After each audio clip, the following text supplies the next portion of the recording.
Muy buenos días amigos, buenos días. Esta es La Voz de los Trabajadores que se transmite todos los días sábados de 12 a 1 de la tarde por esta Radio Cristal. Este programa es auspiciado por la Sociedad Hijos del Trabajo. En la nota editorial del día de hoy le hemos preparado un análisis de la coyuntura a un año del gobierno del señor Guillermo Lasso. El Ecuador vive una crisis económica, social y política, atravesada por una suerte de corrupción de todos los poderes del Estado. A casi un año de gestión del gobierno del presidente Guillermo Lasso, su administración decepciona colectivamente a la mayoría de los ecuatorianos por su manifiesta indefinición ante ojeras ideológicas e inhabilidad de negociación política. Caso el acuerdo de trastienda con el correísmo para aprobar la ley tributaria que pasó por Ministerio de la Ley, que provocan políticamente más desilusión y apatía a los ecuatorianos. Claro que el régimen desarrolla su administración en un adverso y contradictorio escenario mundial, como lo destacó Joseph Stiglitz. Nadie podría haber previsto los ataques terroristas del 11 de septiembre del 2001, y pocos anticiparon la crisis financiera del 2008, la pandemia del COVID-19 o la elección de Donald Trump, que resultó en que Estados Unidos se volviera hacia el proteccionismo y el nacionalismo, el Brexit, la guerra comercial entre Estados Unidos y China. Incluso aquellos que anticiparon estas crisis no podrían haber dicho con precisión cuándo ocurrirían, por ejemplo, la invasión entre Rusia y Ucrania. Y en un complejo conflicto del contexto nacional en el que se ha acumulado 3 décadas de crisis bancaria, los 20 años de la dolarización, los golpes de Estado blancos, los muchos errores y pocos aciertos de los últimos gobiernos, la recesión, la inepta administración de Lenín Moreno, sostenida en su momento por el actual presidente Lasso, e imposición del Fondo Monetario Internacional. Pero como dice el dicho castellano, no se puede pedir peras al olmo. El ser banquero no garantiza una adecuada gestión en un país o un comportamiento de estadista. El plan formulado para ganar la segunda vuelta por el candidato Lasso no ha podido ser impulsado por el presidente y sus libertarios, y peor, por los exdemócratas populares en el poder, ni por la mesa pequeña de asesores conformada por complicos neoliberales ecuatorianos. Y más bien, el régimen se ha amurallado en una fortaleza plagada de decisiones erradas y propuestas de austeridad neoliberales. Recordemos que fue su mensaje inicial en la primera vuelta que hoy le impiden el crecimiento de la inversión y la generación de empleo dignos. Como lo define la Organización Internacional del Trabajo, la OIT, en su informe, solo 3 de cada 10 ecuatorianos tienen un ingreso estable, mientras la tasa de desempleo es del 4.3% y el desempleo abarca el 46% de la población económicamente activa. Hasta ahora, el único logro que el gobierno de Lasso puede exhibirnos es la vacunación masiva del COVID-19. Pero este éxito per se no garantiza la reactivación económica, sino que debe articularse con resoluciones políticas nacionales que su limitado y mezquino Plan Nacional de Desarrollo no lo contempla. Como lo hemos sostenido aquí en La Voz de los Trabajadores muchas veces, si no hay democratización del crédito que permita reducción significativa de la tasa de interés en una economía dolarizada, que apunte a una política económica expansiva,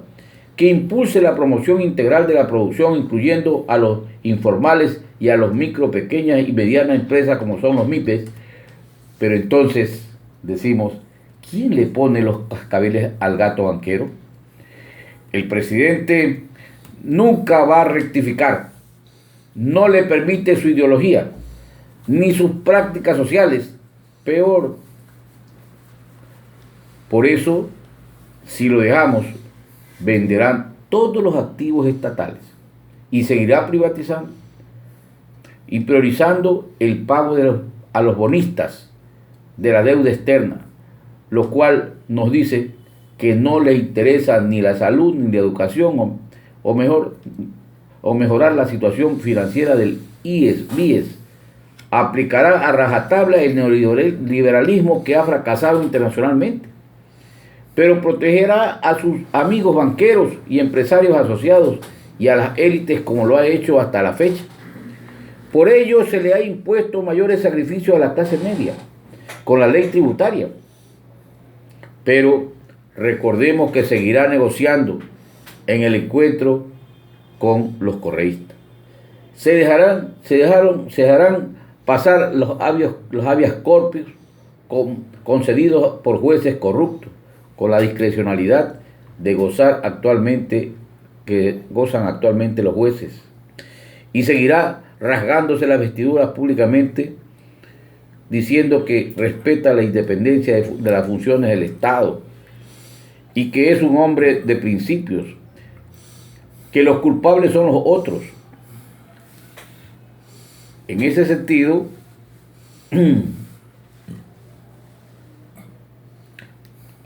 a lo que debemos agregar también es el desprestigio creciente de la Asamblea Nacional, a un año de también instalada. Y le sigue la Administración de Justicia, el Consejo de Participación Ciudadana y el Control Social, el Consejo Nacional Electoral. Es decir, hay una crisis. La lucha contra la corrupción pública y privada es una retórica para las tarimas, y la impunidad campea desde el Carchi al Macará, como desde el Pacífico a la Amazonía.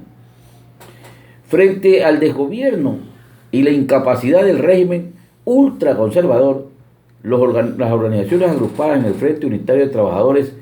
nuestra Federación CEDOCUT ha venido desarrollando y manteniendo una política de resistencia social, a pesar de las limitaciones de la pandemia sanitaria del COVID-19, en la que se han expresado nuestro rechazo a las políticas neoliberales dictadas por el Fondo Monetario Internacional y el Banco Mundial, que le ha hecho imposible las políticas de reducción de gastos en la atención de los programas sociales, como salud, educación, obra pública, que se refleja en la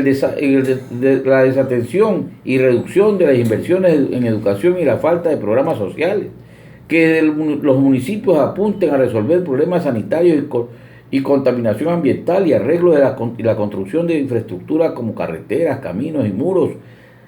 de contención para evitar los múltiples deslaves y pérdida de vidas humanas y pérdidas materiales de las poblaciones más pobres. La CEDOCUT viene realizando movilizaciones como marchas y plantones a nivel nacional en las que expresamos nuestro rechazo a la política antipopular del gobierno de Lazo, como la propuesta de concesión y venta de los bienes productivos del Estado del Banco Pacífico, por ejemplo. La propuesta de sustituir el Código del Trabajo como una ley de empleo que elimina los derechos de los trabajadores, como el límite de las 8 horas de trabajo, la estabilidad laboral, la remuneración básica, se disminuye el pago de las horas extras, las vacaciones anuales, deja de ser un derecho y pasan a ser una dádiva a discrecionalidad del empleador,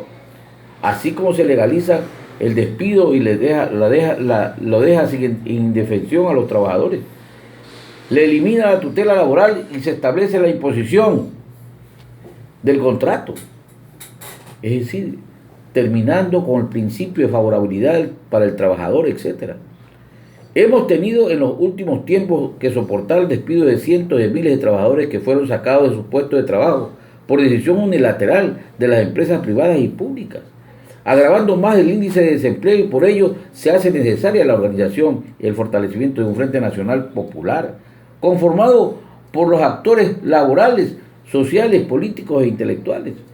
comprometidos y encabezados por la clase trabajadora a través de las centrales sindicales de vanguardia, que somos parte del FUT que orienten y que nos permitan enfrentar a la represión, el empobrecimiento y el despojo violento de los derechos y conquistas sociales, como los derechos laborales, así como también para cerrarles el paso al nacional populismo que se alista. Presionemos para que los excedentes de los precios del crudo sirvan para mejorar el bienestar del pueblo a través del empleo, para que se pague la deuda y fortalecer el IES, la educación y la lucha contra la inseguridad ciudadana, la pobreza e informalidad. Necesitamos